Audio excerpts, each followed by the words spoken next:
Cultural Roots and Collective Identity in a Libertarian Society, an essay by Gary Chartier, posted on his blog liberalaw.blogspot.com, that's Libera law.blogspot.com, on Wednesday, October 6th, 2010. In general, a libertarian society would be hospitable to people's cultural roots and collective identities. Placing one's life story in the context of a larger, more inclusive narrative can help to give one a sense of meaning and direction. Some of the tales we tell for this purpose are religious, some metaphysical, some scientific, some ethnic, some cultural. Political libertarianism would not deprive anyone of the sense of identity conferred by any of these stories, unless, of course, it could only be preserved by force, and would doubtless contribute to the flourishing of a significant number. Cultural libertarianism might undermine some of these stories, but would certainly leave many undisturbed. Varieties of libertarianism. Political libertarianism opposes aggression, the initiation of force, by individuals, including those acting under the color of law. Cultural libertarianism seeks peacefully to undermine hierarchies in workplaces and other social institutions, to promote individual freedom of self-development, self-definition, and self-expression, and to foster an ethos of openness, dialogue, and critical reflection on social norms. Proponents of cultural libertarianism argue plausibly that their position emerges from the same respect for the value of freedom that underlies political libertarianism, that people who are not consistently skeptical about positional authority will find it difficult to sustain a free society, that the assumptions that ground some cultural arrangements are inconsistent with those embraced by political libertarianism, and that aggression frequently makes possible the maintenance of hierarchical social arrangements, even if those arrangements are not themselves aggressive. Political libertarianism and collective identity. Political libertarianism would leave people free to form whatever nonviolent social arrangements they might like, and to remember and celebrate whatever narrative sources of cultural identity they might opt to embrace.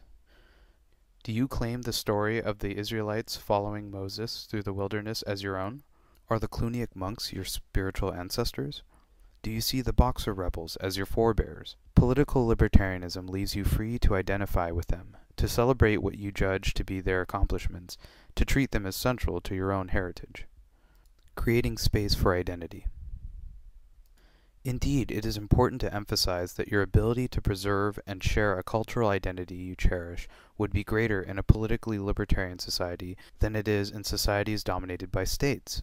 By taxing people, states claim resources their subjects could have used to preserve identity-constitutive places, objects, and traditions. But the state poses more serious problems for those who want to nourish particular cultural identities. The state's haphazard identity-preserving projects are funded in part by taxes paid by members of minority cultures, who may have little interest in preserving the artifacts or lifeways on which the state focuses the resources it has acquired. In addition, even putatively liberal states frequently suppress or relocate cultural minorities, and state-owned media and schools can operate to erase regional dialects and other signs of subcultural distinctiveness. At the same time, because governments overseeing increasingly diverse societies frequently wish to treat all cultural groups inclusively, state-funded cultural projects tend often to be instances of characterless pagulum, with little or no capacity to contribute to the transmission of any particular cultural identity. Further, when the state claims the authority to safeguard a majority culture, it almost unavoidably also claims a hegemonic role as interpreter of that culture, often distorting or reconstructing it in perverse ways, or co-opting its values and symbols as sources of legitimation. The existence of state-owned property and employment by state agencies creates endless opportunities for conflict over cultural matters in statist societies. Which religious symbols may be displayed on public land? Will officially led prayers be permitted in state schools? Which holidays will be officially recognized? Which culturally significant dress codes will teachers, soldiers, judges, or nurses be allowed to follow? Different interest groups with the ability to influence the state can engage in repeated contests over such matters, each seeking to ensure that the state works to preserve particular identity markers. The end result is that cultural, religious, and ethnic communities come into conflict with each other, and that pressure to avoid any expression of distinctiveness increases. The problem is only exacerbated when the state opts to use force not only to manage affairs on property it claims for itself, but also to constrain people's freedom with respect to admittedly private property in the interests of preserving or suppressing particular cultural identities. The French government's bans on the public wearing of the burqa and on the wearing of the hijab in state schools are obvious examples. They prevent people from using their own property in relation to their own bodies. So are efforts in New York and elsewhere in the United States to use the state's claimed power to regulate land use to prevent the construction of religious structures. In statist societies, people's peaceable attempts to express their identities and nourish their traditions can be opposed by actual or threatened state violence. In a politically libertarian society, by contrast, members of varying cultural groups would obviously be free to spend their money as they choose. They would not be required to subsidize others' cultural preferences. They could erect monuments and houses of worship, put iconic images on display, at their own discretion on their own property. They could invest in efforts designed to preserve objects and practices and memories they cherished. They could operate schools that transmitted their beliefs and habits. Obviously, conflicts over the proper uses of places and things with multiple cultural meanings will not go away in a politically libertarian society. However, by removing these conflicts from the realms of politics, by assigning responsibility for the contested sites or objects to particular people or organizations in accordance with outcome-independent rules, a libertarian society can in some ways localize their intensity, reducing the likelihood of spillover clashes and render them more manageable. Aggression and culture. In a politically libertarian society, people would be free to retain cultural roots and collective identities, and unlikely to confront many of the conflicts over cultural issues that the state unavoidably creates. Such a society would thus not only be free from state-related tensions that often prompt the suppression of cultural particularity, but also provide more room for cultural expression than a statist society. At the same time, however, it would not and could not make room for any and all practices designed, even in good faith, to preserve deeply valued cultural mores. For a society that genuinely embodied political libertarianism would be one in which a norm precluding aggression was rightly understood as a necessary prerequisite to social peace and to both individual and cultural flourishing. In such a society, the claim that a given practice somehow supported the preservation of this or that group identity would obviously be insufficient to justify the practice if it involved aggressive attacks on persons or their justly claimed property. To take obvious examples, clitoridectomy, infibulation, and foot binding could not be regarded simply as expressions of particular cultural preferences, to be treated with the same deference as habits of dress and efforts directed at the preservation of historically significant monuments. As instances of aggressive force, they would clearly fall beyond the pale in a politically libertarian society. Side note: I prescind from those cases in which those who would otherwise clearly qualify as the victims of these aggressive acts indisputably render free and informed consent to them. Cultural libertarianism surely embodies a commitment to discouraging such consent and the beliefs and attitudes underlying it. So too would the use of physical force to exclude people from trading relationships, prevent people of the purportedly wrong sort of living in particular neighborhoods, or keep people from destroying or altering their own property in ways likely to eliminate or distort objects of cultural significance. Some kinds of collective identities might not survive if those who valued them could not use force to preserve them. To this, the advocate of a libertarian society will have no reasonable choice but to say, so be it. A politically libertarian society would leave room for many cultures and collective identities to flourish, but it would obviously not be equally welcome to all. Only those which people were prepared to own without the threat of force would survive and thrive. Of course, this would remove one means of preserving and transmitting collective identities. At the same time, however, it would ensure that those who shared those identities did so voluntarily and were thus more personally invested in them, and so more likely to preserve and transmit them than might be the case in a society in which they were preserved by force. The limits of libertarian culture. While a politically libertarian society would nourish diverse collective identities, a society that was also culturally libertarian might be friendly to fewer such identities. Individuality and identity. Cultural libertarianism is fundamentally individualistic, so it might be thought that a fully libertarian culture would have no room for collective identities at all. But there is surely no reason to suppose this, for the sense in which libertarianism affirms individualism need not entail any deep-seated conflict with the affirmation of a densely textured cultural identity. It is quite possible to be an individualist who cherishes the sense of place, who treasures the contribution historical predecessors have made on his or her sense of self, who recognizes the importance, indeed the inescapability, of learning about the world and one's place in it from one's traditions. Cultural libertarianism need involve no commitment to a Promethean view of autonomy, an existentialist vision of self-creation, or a naively foundationalist rejection of tradition. One can be a cultural libertarian without aspiring to be the deracinated individual of philosophical fantasy. Cultural libertarianism is animated first and foremost by a desire, positively, to see the full range of human possibilities explored and put on display, and, negatively, to avoid the suppression of dignity, freedom, creativity, and uniqueness that occurs when people are subjected to the whims of hierarchs, experts, blue noses, busybodies, and paternalists. In short, cultural libertarians, quote, don't want to push other people around, and don't want to be pushed around themselves, end quote. From Murray N. Rothbard, letter to David Bergland, June 5, 1986, quoted Justin Raimondo, An Enemy of the State, The Life of Murray N. Rothbard. Seeking neither to push or to be pushed is quite compatible with seeing oneself as part of a wider whole, with making sense of one's own story in light of a more comprehensive narrative. Rejecting illiberal identities. But if support for cultural libertarianism need not mean opposition to collective identity in principle, it is still certainly the case that it does mean rejection of particular sorts of collective identities. Cultural libertarianism will certainly prompt rejection, for instance, of racism and of multiple varieties of nationalism.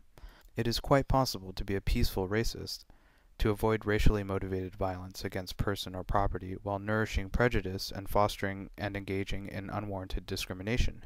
One may, quite non-aggressively, develop and cling to a sense of oneself defined by identification with one group of people on the basis of their race and dismissal of others on the basis of theirs. A narrowly political libertarianism may have nothing in particular to say about this sort of non-aggressive stance, but it seems likely to fall foul of a more broadly cultural libertarianism. Even if it is itself expressed nonviolently, this kind of racism can prompt violence. Racialized distributions of wealth and social power are often rooted in past acts of violence. Enslavement and dispossession are particularly clear instances.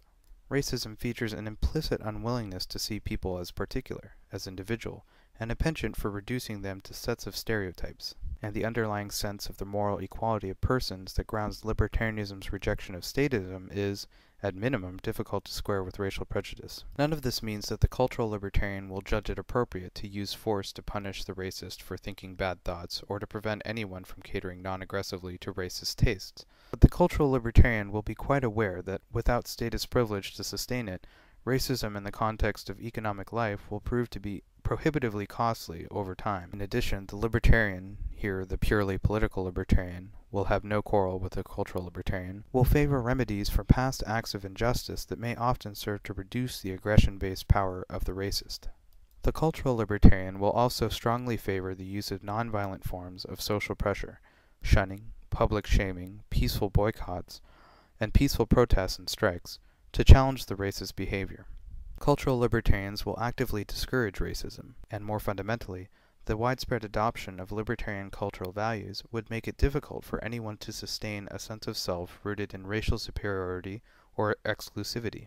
There is no obvious incompatibility between embracing cultural libertarianism and identifying with a particular place, provided one simply values its treasures for their own sake, or prizes its contribution to making one who one is, rather than judging other places to be objectively inferior. G. K. Chesterton and Bill Kaufman provide obvious and appealing models for an admirable localism. Conventional nationalism is another sort of creature altogether, however.